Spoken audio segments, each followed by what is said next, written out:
రిజర్వేషన్లు బీసీ రిజర్వేషన్లు బిల్లులు ఆమోదానికి రాహుల్ ఖార్గేతో కలిసి కేంద్ర మంత్రిపై ఒత్తిడి తెస్తాం. ఇండియా కూటమి నేతలను కలిసి మద్దతు కూడగడతాం. సీఎం రేవంత్ రెడ్డి. ముస్లింల పేరుతో బీసీ రిజర్వేషన్ని అడ్డుకునేందుకు బీజేపీ కుట్ర బరాబర్ చేస్తాం. నెక్స్ట్, మతం కాదు వెనుకబడుతనం ఆధారంగా రాష్ట్రంలో రిజర్వేషన్లు. ఇది మాట కరెక్ట్ అయితే రేవంత్ రెడ్డి గారు ఈడబ్ల్యూఎస్ ప్రకారంగా reservation SC ST BC SC ఇవన్నీ బంద్ చేయి. ఎకనామిక్ రిజర్వేషన్ ఇచ్చేయి. వెనుకబడుకున్న తరగతులు ఇవన్నీ కాదు, ఎకనామిక్ రిజర్వేషన్ నేను అగ్రి అవుతా. డన్. అప్పుడు మా రేవంత్ రెడ్డి మూడు రంగు రాముని గుణమే మీది రామబాణమే మాట నేనే వాడతా. దాని తర్వాత ఏమన్నారు? ముస్లిం రిజర్వేషన్లపై కిషన్ రెడ్డి బండి సంజయ్కి అవగాహన లేదు. అసలు మీకు బీసీ రిజర్వేషన్ బిల్లు మీదనే అవగాహన లేదు. మా బండి సంజయ్ గారికి కొంచెమే ఉంటుంది. ఆయనకి ఎంతకైనా హిందూ ముస్లిం కాడికే ఆగిపోతుంది ఆయనది పక్కకు పెట్టరు. కిషన్ రెడ్డి మాట్లాడలేదంటే నువ్వు అర్థం చేసుకో రేవంత్ అన్న. ఇది ఏడాగింది భారతదేశంలో, ఇలా నాగిందా? ఇది మీరు చట్ట వ్యతిరేకంగా పోతున్నారు. బీసీ రిజర్వేషన్ బిల్లును ట్రిపుల్ టెస్ట్ డాక్టరీన్ పాస్ అవుతుందా? బండి సంజయ్ని పక్కకు పెట్టు, కిషన్ రెడ్డి గారిని పక్కకు పెట్టు. గిరీష్ దారమోనియా మాట్లాడుతున్నాడు. చలో మాట్లాడు. నా గౌరవనీయ ముఖ్యమంత్రికి మీ తెలంగాణ బిడ్డ అడుగుతున్న ప్రశ్న, మీ ఈ BC reservation bill triple test doctrine pass అయిందా? Whether you have an empirical data, whether authenticate surveys have been done and the survey done is proved to be authentic. ఆ సర్వే రిజల్ట్స్ బయట పెట్టినరా? ఇదంతా చేసినప్పటికీ సుప్రీంకోర్టు ఇచ్చిన ceiling 50% లోపలుందా? డంకేపే చోట్ చెప్పురు Revanth అన్న. చిత్రగుప్తులు ఒక podcast ఇర్రే, నా లెవెల్ పెరిగిపోతుంది. మా అన్న వచ్చి కూర్చున్నాడు అని నేను చేతులు జోడించి చెప్తున్నా రేవంత్ అన్న. ఇంకేం కావాలి? మా అన్నని అడుక్కోవాల్సి వస్తుంది. మా అన్నని ప్రాబ్లం అది. మా అన్న పక్కకే ఉంటాడు మళ్ళా.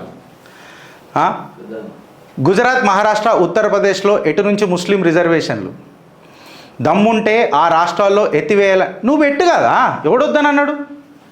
ఇప్పుడు గుజరాత్, మహారాష్ట్ర రాష్ట్రాల్లో పెట్టిరు పీ కట్టలు కట్టిరు, వదిలేయి. నువ్వు చేయి కదా. మళ్ళా బీజేపీ మీద ఎందుకు ఆడుతున్నావు? మీరు చేయండి కదా. మంది పంచాయతీలు ఎందుకు మనకు? మన రాష్ట్రం గురించి మనం ఆలోచిద్దాం.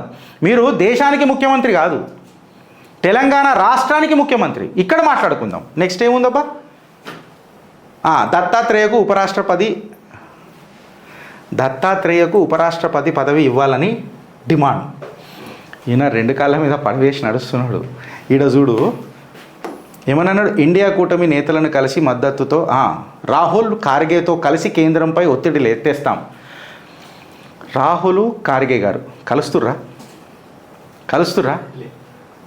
అంటే అది కలుస్తలేరు అని అంటే ఒత్తిడి ఏడికేం తీసుకొస్తావు? ఈ ఉత్తుత్త మాటలు అని చెప్పి తెలంగాణ ప్రజలకు అర్థం కావాలన్నా వద్దా? ఇప్పుడు ఫస్ట్ స్టేట్మెంట్ చూడండి. వెలుగు పేపర్ కరెక్ట్ రాస్తా చూడు. బీజేపీ మెడలు వంచైనా, గుడ్డలు ఉడదీసైనా, మెడలు వంచైనా, పేగులు మెడలేసుకొనైనా, కిందేసి తొక్కి అయినా, తోలు తీసినా అన్నా మీ బాడీలేవో సెన్సేషన్స్ అవుతున్నాయి, పిలిచేసుకోండి. నాకు తెలుసు మీరు మత్తు పదార్థాలు తీసుకోరని తెలుసు. మా అన్న మంచిగా ఉండాలా నాకు తెలుసు. మీరు మత్తు పదార్థాలు తీసుకోరు, బట్ మీ లోపల ఏదో సెన్సేషన్స్ వస్తున్నాయి. ఆ సెన్సేషన్స్ని కంట్రోల్ చేసుకోనికి ఏదైనా పిలిచేయాలి రేవంత్ అన్న. ఇది మంచి కాదు. ఇది దేవుళ్ళు మాట్లాడే మాటలు కావే. నువ్వు మా దేవుడివి, మా కొండంత బలానివి. నీ బలగం చూసుకొని మేము బతుకుతున్నామే రేవంత్ అన్న. ఏదో మీ మీద చేతబడి చేసిరు రేవంత్ అన్న. ఎవరో ఏదో చేతబడి చేసిరు. ఆ బొమ్మలు ఏదో స్పీకర్ పెట్టిరా వాల్యూమ్ దింపగానే మీరు ఇక్కడ మాట్లాడుతున్నారు రేవంత్ అన్న. తప్పది. దీన్నే ఏమంటారు తెలుసా రేవంత్ అన్న? సర్సనాథ్, సన్సనాథ్, ఫర్ఫరాత్, బర్బరాత్, పర్పరాత్, తత్తరాత్, చుల్చురాత్, చుల్బులాయ్, చుల్ అనే మాటలు అంటారు రేవంత్ అన్న. బైదివే మీకు ఒక విషయం తెలుసా రేవంత్ అన్న? నేనంటే నాకు చాలానే ఇష్టం, మీరంటే ఇంకా ఇష్టం. నిజం రేవంత్ అన్న. ఏ చోటనైనా ఉన్నా నీ కోసం, నీ రాజకీయం నీలాకాశం. అంతే కదా? ఈ బిల్లులు తీసుకొచ్చే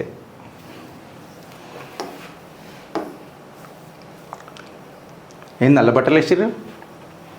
దేశంలో ఓట్ల దొంగతనం ప్రజలకు ఈసీ ఆధారాలతో వివరిస్తాం రాహుల్ గాంధీ. కర్ణాటకలో జరిగిన సర్వేలో ఓట్ల చోరీ బయటపడింది. దీనిపై గల్లీ నుంచి ఢిల్లీ దాకా పోరాడతామని వెల్లడి. సీజ్ ఫైర్ చేయడానికి ట్రంప్ ఎవరు అదే అడుగుతున్నాం మేము కూడా.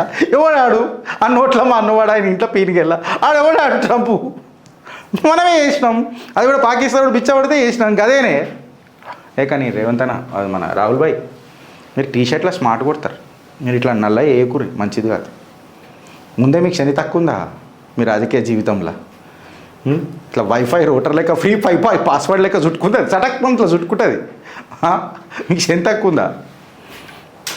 వెనకటికి ఎవరో చెప్పిరబ్బా నాకు, నీకు శని ఎక్కువ అవుతుంది నువ్వు ఇనుము వంచాలని చెప్తానంట. ఒకడు ఇనుము వంచిండట మన తెలంగాణలో, తెలుసారా మీకు? ఒకడికి శని వచ్చిందటబ్బా. శని వస్తే ఇట్లా కూర్చున్నాడట. కూర్చొని నాకు శని వచ్చింది మళ్ళీ నేను ఏం చేయాలి అని అంటే, శని ఎక్కువైంది నువ్వు ఇనుము వంచు అని అన్నాడట. అంటే ఇప్పుడు మళ్ళీ ఆఫ్రికాలో ఎంత ఇనుము ఉంది, వాళ్ళు వంచుతూనే ఉన్నారు. వాళ్ళ దరిద్రం దండయాత్ర ఎత్తలేదా? ఇనుము వంచితే శనిపోతుందా? కర్మని పోస్ట్పోన్ చేయలేరు రాధిక, కర్మని పోస్ట్పోన్ చేయలేరు. నువ్వు అట్లా చూడకు, మరి నేను టెంప్ట్ అవుతా. నన్ను చూడకు. మనం ఇద్దరం ఒక ఒప్పందానికి వచ్చినాం, అట్లా ఫిక్స్ అయిపోవాలి మనం, అంతే కదా? శనిదేవుడు ఇట్లనే మాట్లాడతాడు కదా, నీతో నేను ఒక దగ్గర ఫిక్స్ అయిపోయారా, నువ్వు నా అట్లా చూడకు, నన్ను ఎమోషనల్ చెయ్యకు. అరే ఇక్కడ రారా తెరా నీట్గా ఉన్నాడు కదా, పైసా ఎక్కువ లటక్కున మింగేవు, చాలా పెద్ద ప్లేయర్, మళ్ళీ క్రికెట్ ప్లేయర్ బయట తిరుగుతుందని చెప్తాను. అట్లా శని తక్కువ కాదు. ఇంక మిగతా ఏం లేవాడా? కోర్టు చివాట్లు పెట్టింది. అవి అటవీ భూములే కావు, ప్రభుత్వ భూములే. కంచే గచ్చి ల్యాండ్ బై సుప్రీంకోర్టు మరోసారి స్పష్టం చేసిన రాష్ట్ర తూ నాకు వెలుగు మీద ఇలా కాకరి చూచబుద్ధి అవుతుంది. సీరియస్గా చెప్తున్నా. సుప్రీంకోర్టు ఏం చెప్పింది, వీళ్ళు ఏం రాస్తుర్రా? సుప్రీంకోర్టు ఏం చెప్పింది రాస్తారా వీళ్ళు చూడు. అవి అటవీ భూములే కావు, ప్రభుత్వ భూములే. కంచే గచ్చిబౌలి ల్యాండ్స్పై సుప్రీంకోర్టుకు మరోసారి స్పష్టం చేసిన రాష్ట్ర సర్కార్. మీరు స్పష్టం చేసిర్రు, వాళ్ళు మాటలతో మీకు నష్టం చేసిర్రు సుప్రీంకోర్టులు. మేము తమాషా చేస్తుర్రా? నేను ఎన్విరాన్మెంటలిస్ట్ని కాదు, నేను చీఫ్ జస్టిస్ని. పర్యావరణాన్ని హత్య చేస్తావా అని చెప్పి మాట్లాడితే సమరానికి సై దామల దిగు మైదానాలకు అని చెప్పి మాట్లాడుతున్నారు కోర్టులు. సగం నిజాలు చాలా డేంజర్. చూడాలా డేటా, ఇది నాకు నమ్మబుద్ధి అవుతలేదు. ఎందుకంటే ఇది మీద చూసిన తర్వాత కోర్టు ఏమన్నది వీళ్ళేం రాసిండ్రు, ఇది చూసిన తర్వాత కోర్టులో వాళ్ళు ఏం ఆర్గ్యుమెంట్ చేసిరో చెప్తున్నారు. వాళ్ళు కోర్టు ఏం తీర్పిచ్చింది అన్నది చెప్తలేరు. కోర్టు ఏమిచ్చింది తీర్పు అనేది చెప్పాలిగా. సగం నిజాలు, ఈ సగం నిజాలు చాలా డేంజర్. ఎట్లుంటుందంటే, ఆ రాజు చాలా మంచోడు బాయ్, రాత్రి పొద్దుగాల ఇవ్వంగానే ఎంతమంది ఊరోళ్ళు వస్తారో వాళ్ళందరికీ అన్నం పెడతారని చెప్తాడు. అబ్బా రాజు ఎంత మంచోడురా, పొద్దుగాల వచ్చిన వాళ్ళందరికీ అన్నం పెడతాడారా అని చెప్పి మనం రాజుని పొగడు షురు చేస్తాం. ఇదే రాజు రాత్రి పోయి కుటుంబాలను అన్ని చంపుతుంటాడు. ఎందుకంటే పొద్దుగాల ఎవడు రావద్దుగా తిననీకే. ఇది సగం నిజం అంటారు. కరెక్టా కదా? నీకు అర్థమైంది? ఇట్లనే రాస్తారు. నీకు అర్థమవుతుందా? ఇది చిత్రగుప్తు బాత్రూమ్ లాంటిది, బల్బు బాత్రూమ్ లైట్ అన్నీ తెలిసి ఏం చేస్తుందో అందరికీ. ఫ్రెండ్స్, ఈ సగం నిజాలను అనవసరంగా నెత్తిలకు తీసుకోకుండ్రి. ఇన్ఫ్యాక్ట్ మేము కూడా తప్పు చేస్తాం, మమ్మల్ని ఉతుకుర్రి అని చెప్పి చెప్తాం. ఇట్లాంటి ఛానల్ ఏదైనా చెప్పిందా ఫ్రెండ్స్? నాకు తెలిసి మీకు చెప్పలే. Because we are binded by Bharat. ఎందుకంటే మన ధర్మం హిందుత్వ, మన జాతి భారతీయత. క్యూకి మే భారత్ కా और भारत देश मेरा, मैं रहूं या ना रहूं, भारत अपना देश रहना चाहिए. भारत माता की